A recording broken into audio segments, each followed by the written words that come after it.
करेंगे 3 ऐसे powerful rules from 48 laws of power जो as a basic human nature में अडाप्ट होते हैं, मतलब पहले से ही होते हैं, बस आपको उनको रिकग्नाइज करना पड़ता है। जैसे आप बार बार गलतियों को ना वो करो और उनसे बेनिफिट कर पाओ एट द एंड, कि कैसे आप उनसे बेनिफिट कर सकते हो। एक एवरेज ह्यूमन नेचर में जो पहले से अवेलेबल है उनसे बेनिफिट कैसे कर सकते हो। तो नंबर वन है नेवर आउटसाइन द मास्टर। मतलब कि जो अपने आप को थोड़ा ऊँचा मानता है, ऊँचा रहता है, हो है भी, मतलब मानता है तो है भी, न और नहीं है तब भी वो मानता है। दोनों चीज़ें से आप बेनिफिट ले सकते हो। अगर वो मानता है तो पहली बात, अगर है, नहीं मानता तो फिर वो अलग कैटेगरी हो गई। लेकिन अगर मानता है कि वो है भी और मानता है, तो इसमें बेनिफिट बहुत होता है कि उसकी ग्रोथ रेट तुमसे कम रहेगी हमेशा, क्योंकि तुम कभी मानते नहीं। और हमेशा ग्रोथ रेट उससे बहुत कुछ सीखने को मिलेगा, हमेशा ज्ञान देने का रहेगा। ऑब्ज़र्व करो हमेशा। और दूसरा चीज़ रहेंगे, जो है नहीं लेकिन वो मानते हैं, उनसे ये होगा कि उनसे आप हमेशा ये बेनिफिट ले सकते हो कि हमेशा वो तुमको ऐसे छोटा बच्चा ट्रीट करेंगे, एज़ किड ट्रीट करेंगे, जो बहुत बहुत अच्छी चीज़ है, इससे बहुत बेनिफिट मिलता है। मुझे इन रियल लाइफ़ बहुत बेनिफिट मिला है, जहाँ-जहाँ मैंने अभी एक्सपीरियंस किया है। काइंड ऑफ फेस से मैं छोटा दिखता हूँ, ऐसा कुछ दिखता हूँ, लेकिन कम कम कहीं न कहीं इसका बेनिफिट मिलता है, कहीं न कहीं नुकसान है। अगर किसी चीज़ का बेनिफिट है तो वो बेनिफिट उठा लो, ये मेरा मानना रहता है। तो अभी इस चीज़ का एग्ज़ाम्पल मैंने देखा। Number 2 number 2 make every achievement feel effortless. कुछ भी कर रहे हो, कुछ भी पा रहे हो, उसको एफर्टलेस दिखाओ। एफर्टलेस होती नहीं कुछ। हर इंसान, कोई भी इंसान कुछ भी पा रहा है, बहुत मेहनत से पा रहा है, कैसे भी पा रहा है। क बहुत हार्ड वर्किंग कुछ ना कुछ किया होगा, चाहे जितना इसको सपोर्ट मिला हो। हर इंसान की अपनी-अपनी प्रॉब्लम होती है, उसको अचीव करने में कोई न कोई नई-नई प्रॉब्लम आई होगी। तो लेकिन उसको दुनिया को दिखाओगे ऐसे एफर्टलेस, ऐसे नेचुरली तुम्हारे पास आ रहा है, हर चीज़ नेचुरली तुमसे अट्रैक्ट हो रहा है।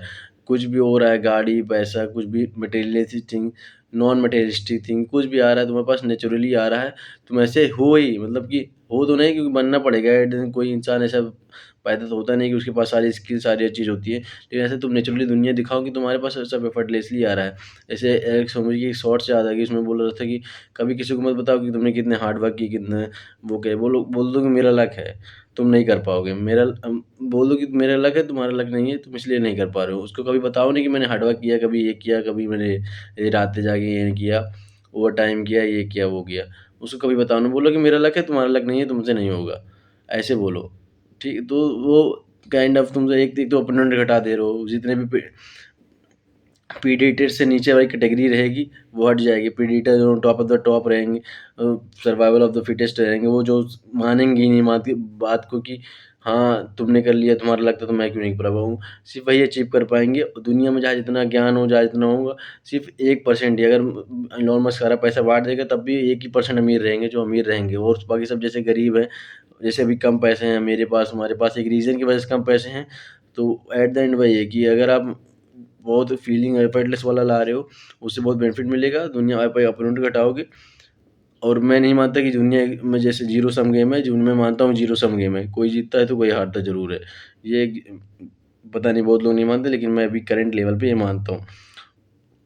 और नंबर 3 है अज़्यूम फॉर्मलेसनेस। ये बहुत बड़ा टॉपिक है, बहुत मोस्टली लोगों को नहीं होता, मेरे में नहीं है, बहुतों में नहीं होगा। इसका एग्ज़ाम्पल होगा एक स्लेव मोरालिटी से मैं दे सकता हूँ। मतलब स्लेव मोरालिटी उसको कहते हैं, जैसे कोई चीज़ तुम करते हो तो उसको मानते हो कि सही है, अगर कोई दूसरा कर रहा है तो उसको वो ऑटोमेटिक गलत हो गया। अगर मैं किसी टाइम पर नॉन-वेज नहीं खाता था, तो मैं मानूँगा कि नॉन-वेज खाने वाला एक इंसान गंदा रहेगा। मैं बहुत हेट करता था एक टाइम से। इसमें फॉर्मलेसनेस नहीं आई। तुम नहीं खाते, तुम्हारा पॉइंट है, तुम्हारा जजमेंट है, तुम्हारी मोरालिटी है, बहुत अच्छी बात है। दूसरा खाता है, उसको तुम बहुत तगड़ा जज करो, मैं बहुत तगड़ा जज करूँगा। मैं पहले गाली नहीं देता था, गाली देने को बहुत तगड़ा जज करता था। इसमें फॉर्मलेसनेस नहीं है, कहीं नहीं। तुम एक चीज़ कर रहे हो, दूसरा कोई कर रहा है, तुम उससे हेट कर रहे हो। तो उसमें तुम कभी भी उस इंसान के लाइकेबल नहीं बन पाओगे, कभी वो पसंद नहीं करेगा। एट द एंड हमेशा चाहे अगर कोई इंसान कुछ कर रहा है, उसको तुम हेट करते हो, तो तुम्हारे सबकॉन्शियस माइंड में एक है, वही बैठेगा कि ये मेरा दुश्मन है, ये इससे मुझे बच के रहना है, यही तो वही बैठेगा। तो हमेशा फॉर्मलेसनेस बनो। तुम मन में मैं वेजिटेरियन हूँ, वो नॉन-वेज है, मैं नहीं खाता, मेरी मोरालिटी है, वो खाता है, उसका अपना गोल है, अपनी उसकी उसकी मोरालिटी, उसकी सोच है। मैं जज करता हूँ, मैं अपने अंदर तक रखता हूँ, नहीं उसको नहीं बताऊँगा, ना उसको कभी दिखाऊँगा। ये अपने अंदर रखो कम से कम, धीरे-धीरे ट्राई करो, इनबिल्ड हो जाएगा, धीरे-धीरे अपने अंदर आ जाएगा। ठीक है? तो फिर ये 3 ये इसका सबसे बेस्ट एग्ज़ाम्पल मुझे यही लगा बताने के लिए। बहुत सारे एग्ज़ाम्पल है इसलिए मोरल टीम के अंदर। लेकिन हमेशा फॉर्मलेसनेस रहो, कभी किसी को जज ना करो। जहाँ जा रहे हो बी अडैप्टेबल कि हाँ, अभी आज मैं हूँ, यहाँ नहीं पीऊँगा, दारू की जगह है, यहाँ पी लूँगा, 1 गिलास पानी में पी लूँगा, सबको बोलोगे कि दारू पिया हुआ है। तो इतना ऐसे मतलब एक्ट करो, क्योंकि कहीं न कभी किसी को अपोज़ करने की कोशिश मत करो। दुनिया में पूरी इतनी दुनिया है, 99% को अपोज़ नहीं कर सकती, इतना पावरफुल तुम कभी नहीं बन पाओगे। बन भी पाओगे तो उतनी सोशल लाइफ़ आइसोलेशन वाली ज़िंदगी जीने बहुत मुश्किल है। तो बेस्ट ऑप्शन रहेगा कि उनसे एडॉप्टेबल हो जाओ, जो कर रहे हो थोड़ी-थोड़ी चीज़ एडॉप्ट कर लो। नहीं बन पा रहे तो एक्ट करो एडॉप्ट करने का। बेस्ट ऑप्शन मेरे लिए जो रहता है वो। तो आज के ये 3 में से लेसन रह के और किताब पढ़ूँगा तो और बेस्ट लेसन आपको बताऊँगा भाई।